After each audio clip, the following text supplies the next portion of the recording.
क्या दोस्तों, बरेली भारत से अलग हो गया है क्या? अब बरेली में रहने के लिए क्या लोगों को बरेली में जाने के लिए वीजा बनवाना पड़ेगा? दोस्तों, अपनी आंखें आप खोलिए। आपको क्या लगता है कि बरेली में सिर्फ आई लव मोहम्मद सल्लल्लाहु अलैहि वसल्लम प्रोटेस्ट हुआ? उसके बाद होने के बाद क्या वहाँ सब खत्म हो गया? अब वहाँ कुछ नहीं हो रहा?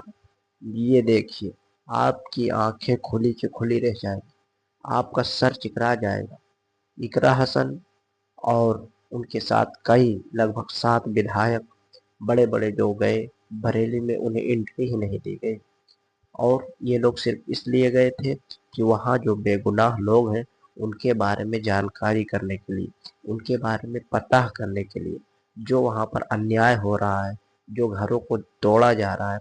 अभी ये देख रहे जो आप फोटो, ये एक बुलडोजर चलाया गया उन पर, और वहाँ के घरों पर बुलडोजर चलाया जा रहा है। हमारे देश के कौम को लग रहा है कि बस वहाँ प्रोटेस्ट हुआ था, लाठी चली थी, अब शायद सब खत्म हो गया होगा। अब आप दूसरी न्यूज देखने लगे होंगे। हम कुछ नहीं हुआ है दोस्तों, सब कुछ साफ साफ है। आप अपनी आंखें खोलिए। बरेली में कुछ बहुत बड़ा हो रहा है, जहाँ पर समाजवादी पार्टी के नेता और विधायक और एमपी की इकरा हसन जैसे बड़े बड़े लोगों को एंट्री नहीं दी गई।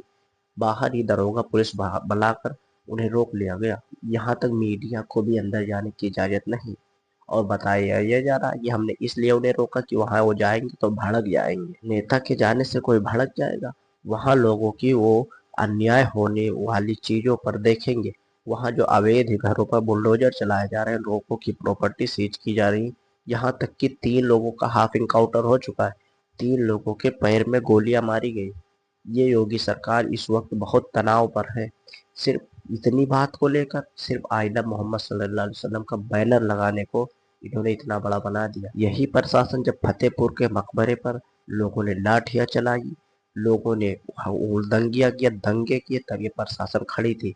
किसी के घर पर बुलडोजर नहीं चला। लेकिन बरेली में थोड़ा सा, वो भी कोई नहीं, शांति सुकून से जुलूस निकल रहा था, उसे इन्होंने लाठीचार्ज करवाए, फिर वहां पर माहौल बिगाड़ा गया। और आज वहां के माइंड मतलब तौकीर रजा को बताया जा रहा है कि वो सबसे बड़े इस मतलब खेल के मालिक। वहां पर अभी तक नहीं साबित हुआ कि किसी ने पत्थरबाजी की थी। तो दोस्तों, ये है हमारे देश की रियलिटी। हमारा देश लोकतंत्र है। कैसा लोकतंत्र? मणिपुर में नहीं जा सकते। मोदी जी 2 साल बाद गए मणिपुर। बरेली में भी आप मंत्री विधायक नहीं जाएंगे, आम आदमी कहाँ से जाएगा? वहाँ के हालात कैसे हैं किसी को पता नहीं, मीडिया को जाया नहीं जाता।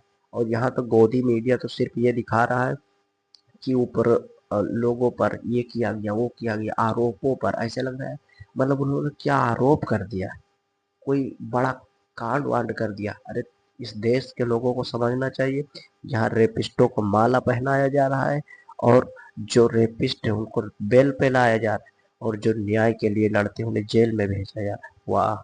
लोगों, अपनी आंखें खोलो, जागो, और ऑल आइज ऑन बरेली, ये ट्रेंड चलाओ, क्योंकि बरेली इस वक्त सेफ नहीं है। क्योंकि रजा साहब को अब भी छोड़ा नहीं गया है, और उनके साथ साथ 81 लोगों पर एफआईआर की गई है।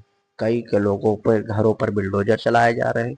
वहाँ के हालात के बारे में लोगों को पता भी नहीं चल रहा है क्या चल रहा है। मीडिया को भी एंट्री नहीं है, और वैसे गोदी मीडिया जो भी चला रही हो बाहर, उस पर तो कोई भरोसा ही नहीं।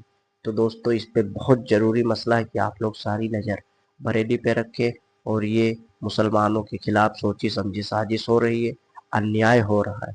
बिना कोई का मतलब आरोप लगाए उनके घरों पर बिल्डोजर, प्रॉपर्टी सीज करना, ये एक गलत तरीका है।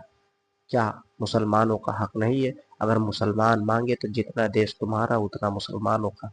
लेकिन मुसलमान कुछ करना नहीं चाहता, वो सोचता है ऐसे ही हो जाए। लेकिन जेन जेड को ये लोग उत्साह कर रहे हैं, उत्सुक कर रहे हैं। अगर ये जेन जेड बदल गई तो कभी भी सरकार पलट सकती है। तो जेन जेड को जागने की बहुत ज़रूरत है। आप ये मान लीजिए कि बरेली के हालात ठीक नहीं है, जहाँ पे इकरा हसन और जैसे बड़े बड़े संसद को नहीं जाने दिया गया, और वहाँ के हालात नहीं सही है। वहाँ पर योगी सरकार इस वक्त किसी को एंट्री नहीं दे रही है। हाँ, वहाँ के लोगों को तुरंत जो अरेस्ट कर लिया जा रहा है, कईयों पर गोलियां मारी गई हैं, और अब भी बुलडोजर चलाया जा रहा है। इसकी खबर बाहर नहीं है, इंटरनेट भी वहाँ बंद है। तो आप लोग ध्यान दीजिए और वहाँ की चीज़ पर नज़र रखिए। इस वीडियो में इतना ही रखते हैं, कोई खबर आएगी आप तक पहुँचाने की कोशिश करेंगे। हमारे चैनल आसिफ रजब को आप सब्सक्राइब कर लीजिए। मिलते हैं नेक्स्ट वीडियो में, तब तक आपका बहुत शुक्रिया पूरी वीडियो देखने के लिए।